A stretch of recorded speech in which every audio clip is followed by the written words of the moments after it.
But Please. when we talk about people who just break in with zero contacts, like not a soul, that was my dad.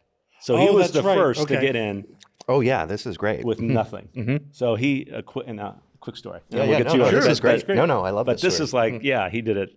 I don't know how he did it. I mean, I do know how, but I'm not sure how it all worked out. But so he always called himself jack of all trades, master of none. He was in his 20s. He was just going from job to job. He worked for RCA pulling cable, like at the Biltmore Hotel in LA when they put in cable for the first time. He was so skinny.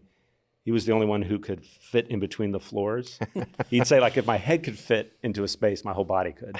So he would run cables in between the floors, and he would then have to follow the cable to get back out.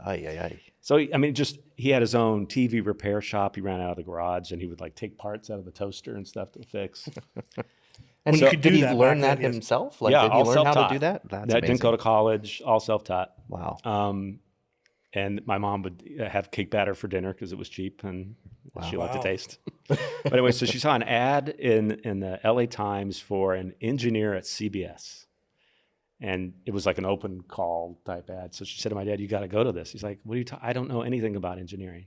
She goes, "Go to the library, read up on it, and go." And you know my dad, he was very passive, but he really fought her on it. But she just wouldn't take no for an answer.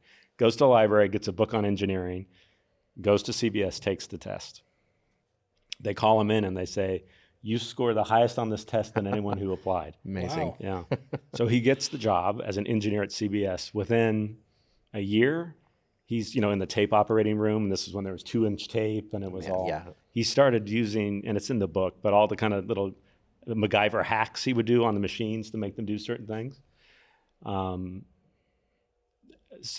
editor was that he was like the operator for, the engineer for, was out sick suddenly, and he kind of sat in. They put him in the editor's chair, and he knew enough to do it. After that one day working with my dad, the producers said, "We don't want anyone else but Marco." That poor guy. His first year editing, he won an Emmy. That's wow. For which? It was Hee Haw. The Hee Haw one. Yeah. Okay. The first. So that's when That's incredible. So that's someone who's like. Goes from total obscurity, doesn't know anything about the business, to and then he became so well liked. Oh my gosh, top of his all the Norman Lear shows, All in the Family, Maude, Jeffersons. That Michael Jacobs story that you talk about, where which one? The one where he really fought for your dad. Oh, Michael Jacobs loved my dad. So my dad did My Two Dads, Who's the Boss? Did he do Boy Meets World? Yeah. Every episode of Boy Meets World. And Michael Jacobs loved my dad and my mom. Because eventually my mom went to work for my dad. Now that was she was a nepo wife. Okay. Nepo wife. She got a job, but that's a whole other story. But yeah, Jacobs, Disney, my dad made a lot of money for an editor. And there was a point where he was also getting AD pay so he can edit, because he was doing like 3 or 4 shows at a time. And they did that, not to interrupt you, because it was an interesting story I heard from you before, because otherwise he couldn't cut without a director in the room, you have to have unless he was considered an AD, right. Correct? You had to have at least an AD in the room to edit. So by making him an AD means he could just go to town whenever he wanted to do it. At any time of day or night. Is that still true today? I don't know. I believe it might be. Okay. So he was getting AD pay for every episode, editor pay for every episode, and he bought 3 Avid systems, which in that day you can do it on your computer. They were like $150,000 each. Wow. And rented those back to Disney. Wow. They were doing very well. And Disney wasn't thrilled with them. And so there was a show where they said, we're going to use a different editor. And Michael Jacobs called a meeting with the head of Disney, the head of post at Disney, my mom, my dad.